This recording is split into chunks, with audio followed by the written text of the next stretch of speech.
கிடந்த மனம் பூவாக மலர்ந்த விதம் கந்தாவும் கருணையன்றோ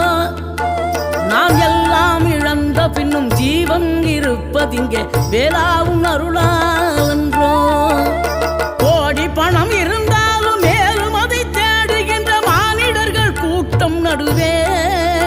மனம் தேடி உனை திரிந்தபடி திருப்புகழை பாடும் என நாடி வந்து காத்த குரு